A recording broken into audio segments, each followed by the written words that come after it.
की कदर नए झूठन के सत्कार है और काऊ को न लेके देवे उनसे कई होशियार है। सीधे साधे भोले भाले उनसे लोग कहे गवार और साहू को बतावे चोर चोर बने साहूकार। आज की ये हालत है।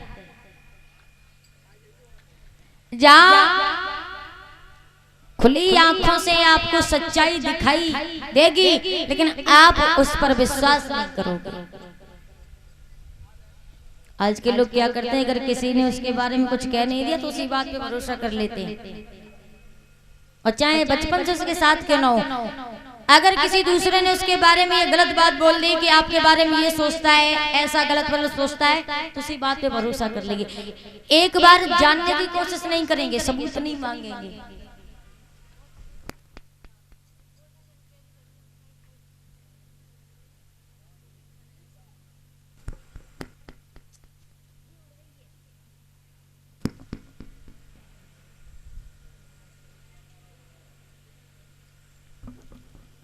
महाराज परीक्षक ने तलवार हाथ में उठाई और जवाब दिया, तुम बिल्कुल चिंता न करो, हम कलयुग को जिंदा नहीं छोड़ेंगे। तो कलयुग में ऐसे काम कहां से होंगे? हम कलयुग को जिंदा नहीं छोड़ेंगे। तब तक उधर से कलयुग आगे बढ़ा। हाँ जवाब दो, क्या कह रहे, तुम हमें मारोगे? अरे अगर तुम हमें मारोगे तो ब्रह्मा जी की यान टूटेगी, इसलिए आप हमें नहीं मार सकते। महाराज ये दुनिया एक सी नहीं है, दाने के अंदर गुण भी है। हर एक वस्तु पर गौर करो तो गुण भी है और अब गुण भी है। अब ये तो है नहीं कि यहाँ इतने लोग बैठे सब में गुड़ ही गुड़ भरे हुए। परीक्षक जी ऐसा तो नहीं है कि सब में गुड़ ही गुड़ भरे हुए हैं, एक अवगुण सब में मिलता है।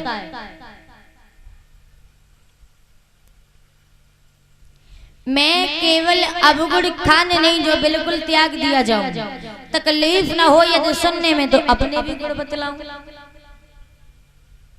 महाराज परीक्षित ने जवाब दिया, देखो तुम हर जगह तो नहीं रह सकते क्योंकि तुम अशांति फैला रहे हो। जवाब दिया, एक काम करो, आप हमें वहां पर भेजिए जहाँ पर हमारे भाई। बोले हम तुम्हें वहां पे नहीं भेज सकते। क्यों? क्योंकि वहां तो वैसे भी शांति है और तुम वहां पे जाओगे तो शांति फैला दोगे, तो तुम्हारे लिए रहने की जगह दूसरी है।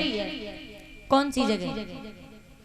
तो महाराज परीक्षक ने जवाब दिया है कि जहाँ पर जुएबाजी चलती हो, झूठी कपोड़ियाँ चलती हो, जहाँ पर मांस मदिरा पका के खाए जाते हो, जहाँ पर वैश्याएं निवास करती हो, जहाँ पर प्रभु का भजन ना हो, गुरु का मान ना हो, बड़ों का सम्मान ना हो, पुण्य ना हो, धर्म ना हो, वो जगह तुम्हें निवास हो। कलयुग ने जवाब दिया, महाराज आपने इतनी खराब खराब जगह बताई दी, कोई एक तो अच्छी जगह बता दो जहां पर हम सुकून से रह सकें। कोई एक अच्छी जगह बता दो। बोले क्या चाहते हो तुम बोलो। जवाब दिया, आप एक काम करिए, आप हमें एक जगह और बताइए। आप हमें कंचन में रहने की जगह बताइए। कंचन यानी सोना। तो महाराज परीक्षक ने जवाब दिया, ठीक है तुम 2 नंबर वाले सोना में बास करो। और परीक्षक जी 2 नंबर वालों सोना कौन सा है वो? 2 नंबर वालों सोना क्या तो छीनो भो या चुराया हुआ, उसे कहते 2 नंबर वाला सोना। छीना हुआ या चुराया हुआ। तो महाराज परीक्षक जो थे सिर पे सोने का मुकुट पहने थे, जो पितामह भीष्म जरासंध से युद्ध में छीन के लाए थे। तो वो सोने का मुकुट परीक्षक जी अपने सिर पे पहने थे। कलयुग को मौका मिल गया, पर सूक्ष्म रूप बनाया और सूक्ष्म रूप बनाने के बाद परीक्षक के मुकुट में समा जाता है। वो ऐसा अरे कलयुग छोटो रूप बना,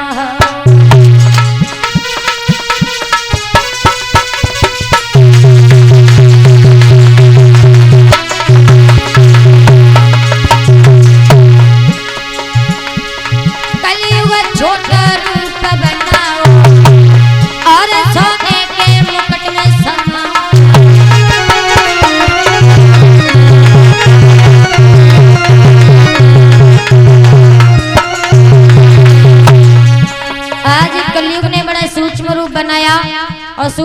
बनाने के बाद महाराज परीक्षित के मुकुट में जैसे ही समाया तो महाराज परीक्षित वहां से आ गया।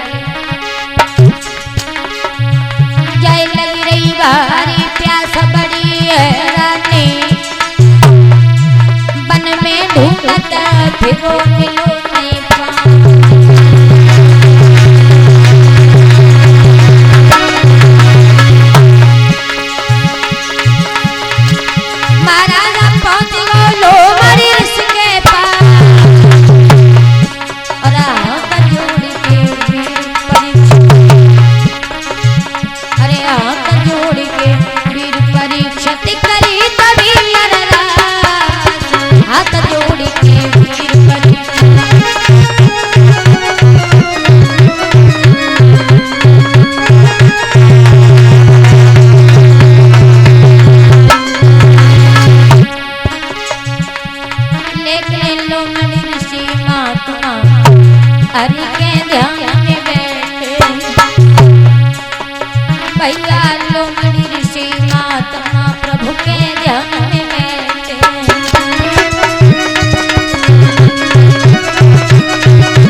परीक्षक जब इन्हें प्यास लगी है तो पानी ढूंढने लगे